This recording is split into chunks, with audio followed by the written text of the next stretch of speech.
ازاي يعني لسه في مواطن ألماني شريف ما عندوش عربية؟ لازم نعمل عربية لكل مواطن، مفيش ولا مواطن يمشي من غير عربية. انا عارف مين اللي هيعرف يعمل لي اللي انا عايزه، هو مفيش غيره، بورش. اسمع مني بورش، انا عايزك تعمل لي عربية قوية واقتصادية وسعرها يناسب الألمان كلهم، لدرجة ان مفيش واحد ألماني ما يقدرش يشتريها. تعرف تعمل ده يا بورش؟ الحكاية كلها بدأت بعد الحرب العالمية الأولى، ولما هتلر قرر إن الشعب الألماني كله يركب عربيات، وإن مفيش ولا مواطن ألماني ما يقدرش إن هو يشتري عربية، فقرر إن هو يعمل أول عربية ألمانية الألمان كلهم يقدروا يشتروها. أيوة يا معلم، عارفك هتقول إيه، هو مؤسس شركة بورش فعلا، بس ممكن نعمل عنه حلقة بعدين. نرجع لكلامنا بقى. بورش حرفيا طلع له عربيه صغيره ومحندقه، وسعرها حرفيا كان اقل من ثمن موتوسيكل ساعتها، كانت عامله 990 مارك بس. بورش حرفيا عمل لنا انجاز وطلع لنا البتل، واللي لو اخدت بالك وانها شبه تصاميم شركه بورش، بس ابن الذين عدل على الجنوط والفوانيس وعملها اجمد وارفش، تتباع بملايين. ما علينا يا جدعان، نرجع لموضوعنا. كلامنا عن فولكس فاجن مش عن بورش، مع احترامي طبعا لشركه بورش، لو عايزين يبقوا سبونسر يعني قناه مفتوحه لاي حد.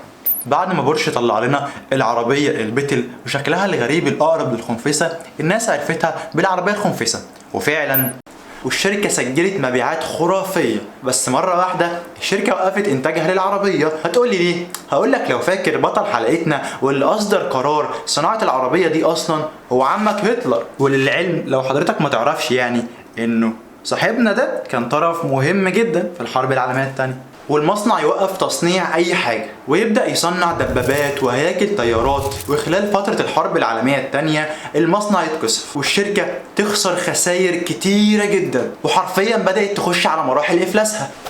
ولحد ما جه البريطاني ايفان هيرست وشاف في شركه فولكس فاجن المستقبل وقرر ان هو يستثمر فيها، ومن هنا بدأ العصر الذهبي للشركة، والشركة رجعت تاني تصنع البتل، ومش بس كده وكمان بدأت تصدرها للخارج. وفعلا الشركة شافت ان الخنفسة نجحت، بس كانوا عايزين حاجة جديدة، فطلعوا لنا الفان واللي هو اشهر ميكروباص في التاريخ، وبعدها طلعوا الجولف واللي برضه ساعتها كسبت شعبية كبيرة جدا، ولحد دلوقتي هي اكتر عربية مبيعا في التاريخ. وفعلا الشركة ومن ساعتها ومعظم البلاد بره بتشتري منها، بس ما كانش مرحب بيها قوي في امريكا علشان الشعب الامريكي مش شعب من اهتماماته العربيات الاقتصاديه وغيرها. يا باشا عندهم جيب وعندهم هامر الفخامه كلها وعندهم فورد وغيرها كتير، وما كانش بالمعنى الاخص ما كانش سوق خصب بالنسبه لفولكس فاجن ان هي تبيع البتل فيه.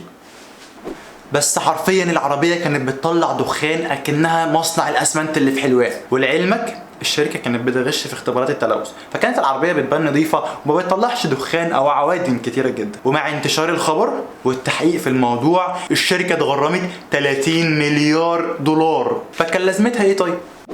وعلى فكرة لحد دلوقتي في ناس بتكره الديزل جدا بسبب اللي حصل ده، بس بعد اللي حصل ده والشركة دفعت الغرامة الكبيرة جدا دي، الشركة بدأت تشتغل على نفسها كتير جدا، خصوصا في البروسيس بتاعت حرق الوقود علشان تعالج الموضوع ده. فولكس فاجن طول عمرها رمز للقوة مع سعر اقتصادي، وطلعت لنا موديلات محببة جدا للشعب المصري خصوصا الشباب زي البولو والجيتا وتجوان، وحوش ألمانية بس مع سعر اقتصادي وكويس ممكن أي حد يشتريهم. أنا عن نفسي هم المحببين إلى قلبي والله، بس لسه ما عنديش ولا واحدة منهم يعني، بس الحمد لله. وحاليا الشركة بدأت تدرك سوق العربيات الكهرباء وبدأت تشتغل على نفسها وطلعت موديلات ناجحة جدا. فولكس فاجن رمز للتطور المستمر، وحاليا دلوقتي شغالة على نفسها كتير جدا في مجال السيارات الكهربائية وبتحاول تطور من نفسها، ومتوقع منها تطلع لنا موديلات كرييتيف شوية، يعني تحاول تفكر تاني تطلع عربيات شبابي علشان اعمل عنها ريفيو بس مش عشان اشتريها بس. ولحد هنا اقدر اقول لك ما تنساش اللايك والسبسكرايب عشان يوصل لك كل جديد، وادعي لنا يبقى عندنا سبونسر زي فولكس فاجن كده ولا حاجه. وبس، سلام.